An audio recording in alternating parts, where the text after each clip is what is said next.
नमस्कार, बहुत स्वागत है आपका।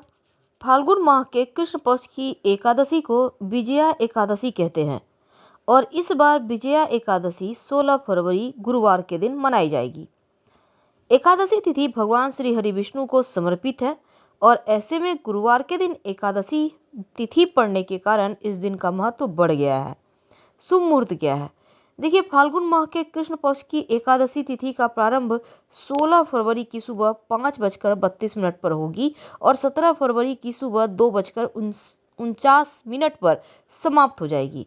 उदया तिथि के अनुसार जो विजया एकादशी है, ये व्रत 16 फरवरी को ही रखा जाएगा। पारण का समय होगा 17 फरवरी की सुबह 8:01 से सुबह 9:13 के बीच। पारण के दिन हरिवासर समाप्त होने का समय सुबह 8:01 है। नियम क्या है? व्रत विधि क्या है? देखिए, इस दिन सुबह सुबह स्नान करके व्रत का संकल्प लें। घर के मुख्य दरवाजे पर बंधनवार लगाएं। पंच पल्लव कलश भगवान श्री हरि की मूर्ति की स्थापना करें। धूप दीप पुष्प फल तुलसी के पत्ते से श्रीहरि की पूजा करें। लेकिन तुलसी का पत्ता एकादशी तिथि के दिन नहीं तोड़ना चाहिए। पहले से तोड़कर रखा है तो उसी को यूज करें, या फिर पेड़ के नीचे जो सूखे हुए पत्ते गिरे हैं उसको धोकर यूज कर लें। व्रत करने के साथ ही व्रत कथा का भी श्रवण करना चाहिए और इस दिन रात में जागरण करने का विधान है। द्वादशी तिथि के दिन कुछ दान निकाल दें, इसके बाद आप अपना व्रत खोलें। अब इस दिन विशेष प्रयोग भी किए जाते हैं, उसके बारे में हम आपको चलिए जानते हैं विस्तार से। धनिये का महाप्रयोग जो जीवन के आर्थिक मुश्किलों से आपको बचाए रखता है। ये धनिया आपके जीवन की समस्त परेशानियों को समाप्त कर सकता है, चाहे वो धन की हो, कर्जों की हो या फिर शनिदेव के दोषों की हो। आपका नौकरी व्यापार नहीं चल रहा हो तो भी धनिया का प्रयोग आपके व्यापार में तरक्की कराता है। तो आइए आज हम आर्थिक स्थिति को बेहतर करने के लिए धनिये के एक छोटा सा प्रयोग करें, जिससे कि ये धनिया आपके जीवन में खुशियां बढ़ा दे। धनिया का प्रयोग खाने में भी होता है, हर किसी के घर में होता है, क्योंकि ये धनिया माँ लक्ष्मी को आकर्षित करती है। और अगर आप धनिये के छोटे से उपाय करते हैं तो जीवन के सभी सुखों को प्राप्त कर लेते हैं। धनिया खाने का भी स्वाद बढ़ाता है और जीवन को सुखमय बनाने में भी इसका योगदान तो होता ही है। तो जीवन के तमाम परेशानियों से मुक्ति पाने के लिए एक छोटा सा प्रयोग कीजिए धनिया का। अगर आप धन की कमी से बहुत परेशान हैं, तब किसी भी शुभ दिनों में, चाहे वो मंगलवार हो, गुरुवार हो, बुधवार हो, शुक्रवार हो, एक छोटा सा प्रयोग करिए। आपके घर में मिट्टी का बर्तन होगा, नहीं कुछ तो दीपक तो होगा। अब इसमें थोड़ा सा धनिया रख लें, इसमें 1 रुपये का एक सिक्का रख लें। अब इसमें पानी डालें और लाल कपड़े से उसको ढककर इसको अपने घर के पूरब उत्तर दिशा में रख दें। लाल कपड़े से बांध बांध के रखिएगा। इसके बाद ढक कर रखिए और इसी कपड़े में 2 दिनों के बाद निकालिए इसको। ये जो धनिया है इसको आप अपने घर के मिट्टी में, गमले में, जहाँ भी मिट्टी है वहाँ बो दें। जो सिक्का है उसी लाल कपड़े में बांध कर अपने धन के स्थान पर रख लें। और ये जो दीपक या बर्तन है मिट्टी का, उसको फेंकना नहीं, आप रखिए। फिर अगली बार इसी प्रयोग के इसी में दोहराइएगा। कभी कभी क्या होता है, जीवन में कुछ ऐसी चीज़ें खो जाती है जो नहीं मिलती। कभी आपका प्यार खो जाता है, कभी अपनापन खो जाता है, कभी अपने ही पराया लगते हैं। लगता है जब कुछ सब कुछ खो रहा है, तब एक छोटा सा प्रयोग कीजिए। और ये प्रयोग आप किसी भी दिन कर सकते हैं। एक लाल रंग का कपड़ा लें छोटा सा, उसमें थोड़ा सा धनिया बांधें, हनुमान जी के चरणों में रख दें। हनुमान जी से प्रार्थना करें आपका खोया हुआ प्यार, आपके खोए हुए मान सम्मान, आपकी खोई हुई दौलत, शोहरत, इज्जत सब मिल जाए। कभी कभी क्या होता है, देखिए हम बहुत सिंपल तरीके से आपको बता रहे हैं, आपका लंबा समय नहीं लेंगे। बहुत बार होता क्या है, किसी ने आपका पैसा ले लिया है, लेने के समय तो बहुत अच्छे होते हैं आप, लेकिन देना नहीं चाहता है। तब एक काम करें, किसी भी शनिवार, रविवार या मंगलवार के दिन एक छोटा सा प्रयोग कीजिएगा। एक सफ़ेद कागज़ ले लें, थोड़ा सा धनिया रखें, कागज़ पर काले पेन से या काली काजल से उस व्यक्ति का नाम लिखिए जिसने आपका पैसा लिया है। अब इस कागज़ को जला दें धनिया के साथ। ये प्रयोग आप छत पे, बालकनी में कहीं भी करें, जैसे कोई टोके नहीं। और फिर उस जला हुआ जो चीज़ें हैं कहीं भी बाहर निकल के मिट्टी वगैरह में दबा दीजिएगा। आपका गया हुआ पैसा मिलने की संभावना बढ़ जाएगी। कई बार घर में सुख शांति नहीं रहती, हर समय घर में झगड़े लड़ाई होते रहते हैं। तब ऐसे में एक मिट्टी के पात्र में थोड़ा सा सूखा धनिया अपने घर के पूरब दिशा में रख दें। माना जाता है सुख शांति का वास होता है और घर में खुशियां चली आती हैं। ये प्रयोग बहुत सिंपल है लेकिन बहुत कारगर है। इसको आजमा के देखें, आपको लाभ जरूर होगा। कभी कभी धन बहुत खर्च हो जाता है, टिकता ही नहीं। कभी कभी आर्थिक स्थिति इतनी परेशान करती है कि लगता है जैसे सब कुछ खत्म हो रहा है।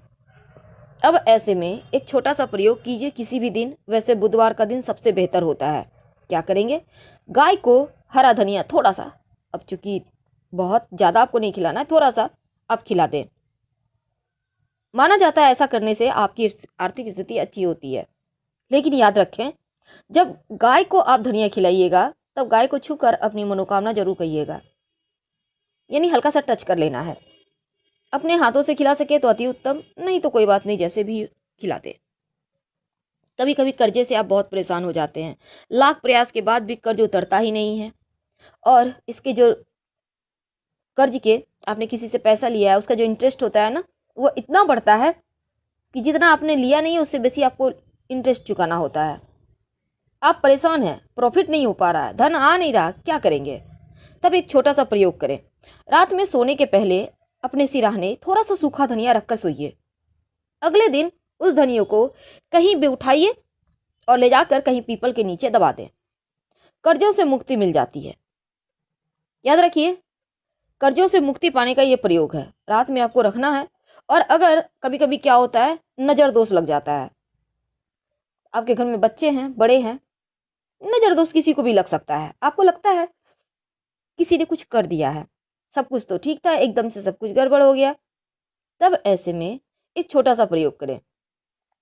थोड़ा सा सूखा धनिया अपने बाएं हाथ में लेकर जो व्यक्ति, जो बच्चे नज़र दोष से पीड़ित है, उसके बाद उसके ऊपर से 7 बार उतार लें उल्टा। और फिर किसी भी, मतलब आप अपने घर से बाहर निकल के थोड़ा सा साइड जाके कहीं फेंक दें। ऐसा करने से नज़र दोष से मुक्ति मिल जाती है। आप चाहें तो उस धनिया को आप जला भी सकते हैं कहीं बाहर की तरफ निकल के। जो भी उपाय कीजिए, कोई टोके नहीं, इस बात का ध्यान रखिएगा। कभी कभी वैवाहिक जीवन में खुशियां नदारद हो जाती है। लगता है साथ तो हैं पर एक दूसरे को पहचान नहीं रहे, एक दूसरे को देखना नहीं पसंद करते, एक दूसरे का साथ चुभता है। कभी कभी तो ऐसा भी होता है, पति बहुत पैसे वाले हैं लेकिन पत्नी का दिमाग कहीं और है। कई बार पत्नियां कामकाजी होती हैं और पतियों के दिमाग में कोई और चलता है। अब घर में टेंशन, क्योंकि कोई और अगर भा जाए तो फिर घर के लोग नहीं भाते।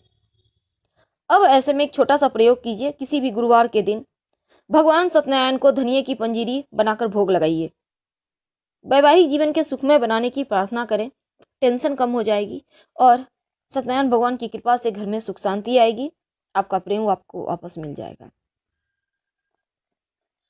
कई बार शनिदेव की पीड़ाओं से इतने परेशान होते हैं। शनिदेव जो न्याय के देव हैं, लेकिन नौकरी रोजगार में स्थिरता भी शनिदेव देते हैं, ये तो आपको पता होगा। अब नौकरी रोजगार स्थिरता नहीं है, रोजगार तो करते हैं, धन नहीं आते, पैसे टिकते नहीं, नौकरी भी बहुत अच्छा नहीं चल रहा, क्या करें? तो आपको शनिदेव को मनाना होगा। ये धनिया हर एक रोग की दवा है। आपको तो पता है पीपल के पेड़ में माँ लक्ष्मी का निवास होता है, समस्त देवी देवताओं का निवास होता है। अब ऐसे में शनिवार के दिन थोड़ा सा सूखा धनिया पीपल के पेड़ के जड़ में थोड़ा सा मिट्टी खोद कर वहाँ पे गाड़ दें और फिर एक लोटा जल वहीं पर अर्पित कर दें। शनिदेव के दोषों से मुक्ति मिलेगी और आपका नौकरी रोजगार भी चल पड़ेगा। जिस चीज़ की आपको आवश्यकता है वो आपको मिलने लगेगी। बहुत सिंपल उपाय है। ये प्रयोग आप शनिवार की अर्ली मॉर्निंग कीजिएगा, जैसे कोई देखे नहीं, टोके नहीं। कई बार होता है पैसे ही नहीं टिकते, तब ऐसे में किसी भी गुरुवार के दिन थोड़ा सा सूखा धनिया माँ लक्ष्मी के चरणों में अर्पित करें और उसको अपनी तिजोरी में रख दें।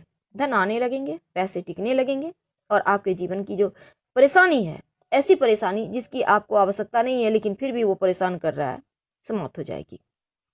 तो फिलहाल हम आपसे विदा ले रहे हैं। जानकारी अच्छी लगे तो लाइक कर सब्सक्राइब जरूर कीजिएगा। ज़्यादा जानकारी के लिए आप हमारे वेबसाइट grandthermasamag.com गूगल सर्च करके आ सकते हैं। वेबसाइट का लिंक आपको डिस्क्रिप्शन में मिल जाएगा। इस उपाय को करके ज़रूर देखें। जब आप दिल से कोई भी प्रयोग करते हैं तो उसका रिजल्ट आपको 100% मिलता है। तो हम आपसे विदा लेते हैं। जानकारी अच्छी लगे तब लाइक कर सब्सक्राइब करें, अपनों से शेयर करें और कमेंट में हर हर महादेव जरूर लिखें। हम फिर मिलेंगे। प्लीज़ लाइक कर सब्सक्राइब जरूर करें और शेयर भी करें।